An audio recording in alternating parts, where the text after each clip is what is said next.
Mieux vaut mourir pour l'empereur que vivre pour soi-même.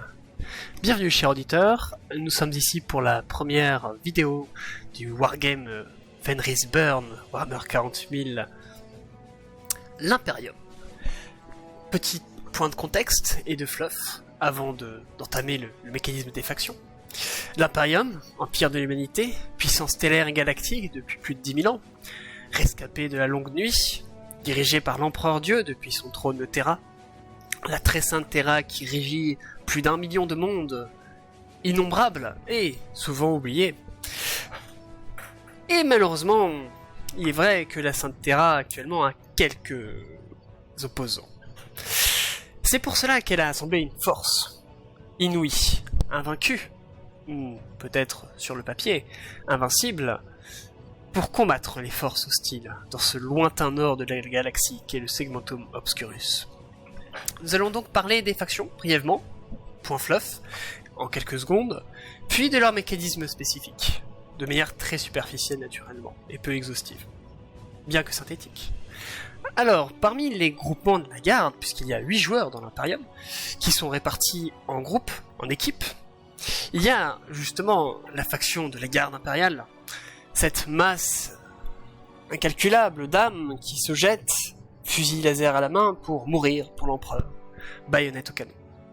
Elle dispose de 9 flottes, ce qui est considérable, et d'un mécanisme spécial lui permettant de recruter de force les populations civiles présentes dans le segmentum pour combler les brèches dans ses rangs, dirons-nous, la conscription forcée étant une pratique standardisée. C'est sa mécanique principale, avec un ravitaillement qui fait d'elle une marée humaine quasiment inarrêtable. Il y a ensuite le Titan, Collegio Titanica, qui vénère lui aussi l'empereur, mais sous sa forme de l'Omni-Messie, serviteur et prophète du dieu machine. Évidemment. Ces serviteurs de Mars ont été mobilisés et, avec leurs 5 puissantes flottes, vont infliger de terribles dommages à l'ennemi, notamment le Mechanicum noir, bien qu'ils aient pour principale faiblesse leur manque de mobilité, et surtout, leur manque cruel de ravitaillement, de logistique et de manpower. Ils ne pourront donc se permettre que très peu, voire aucune perte, bien que cela ne leur enlève pas leur mécanisme de dommages spécifique.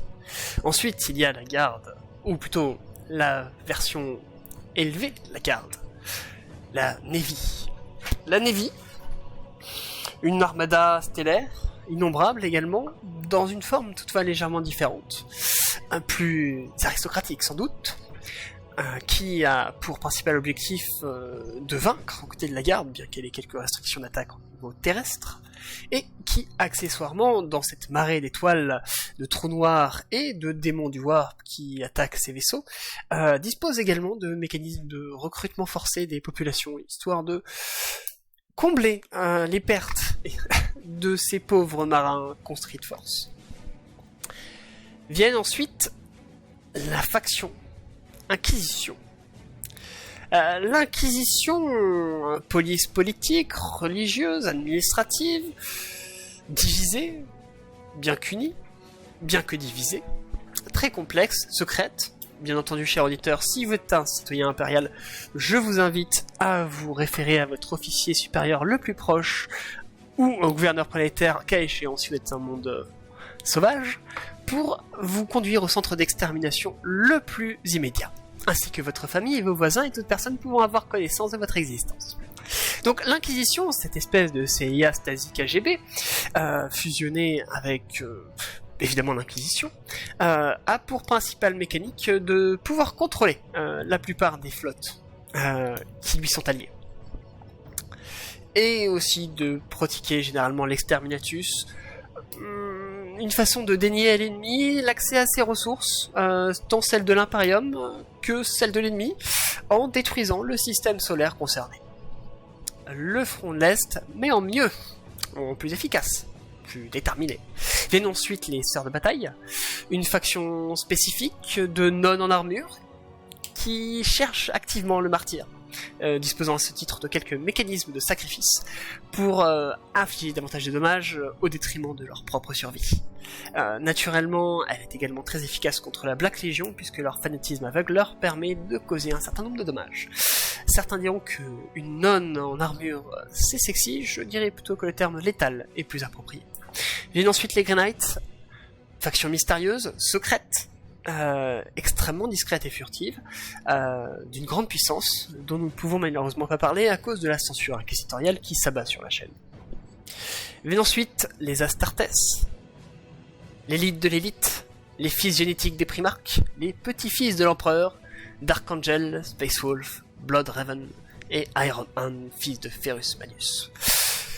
Ces charmants personnages, unifiés autour, théoriquement, du Dark Angel, sont des surhommes, équipés comme tels, génétiquement modifiés, avec une âme légèrement différente de celle de l'humain moyen, et une ténacité, un honneur, ainsi que quelques traits psychologiques virant à la paranoïa, à une agressivité extrême, des tendances de kleptomanie ou de darwinisme social excessif, pouvant mener ces différentes flottes à des actions controversées. Voilà. C'était tout, et bien entendu, ces différentes factions, divisées et réparties en équipes, vont se confronter pour être le représentant suprême de l'Empereur Dieu dans le Segmento Obscurus. Cette confrontation prendra probablement la forme d'une guerre sanglante, interminable, espère ses ennemis, puisque ces ennemis existent, outre des forces invisibles et innommables, dont on pourrait nommer l'existence, donc la localisation, il existe des créatures brutales mais rusées, brutales et rusées, ou brutales rusément.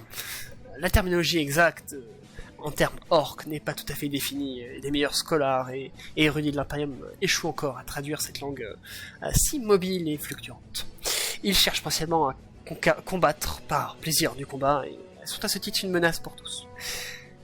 Viennent ensuite les serviteurs des dieux sombres, le chaos, qui sont là principalement dans l'objectif de sacrifier des enfants, d'invoquer des démons, d'acquérir sans doute quelques récompenses de leurs dieux sombres, ou parce qu'ils sont très amers et veulent se venger, ou parce qu'ils sont très sympas, théorie, jusqu'à ce qu'ils transmettent par leur simple respiration un mélange entre Ebola, la peste, la variole et toutes les maladies possibles et imaginables cumulables simultanément.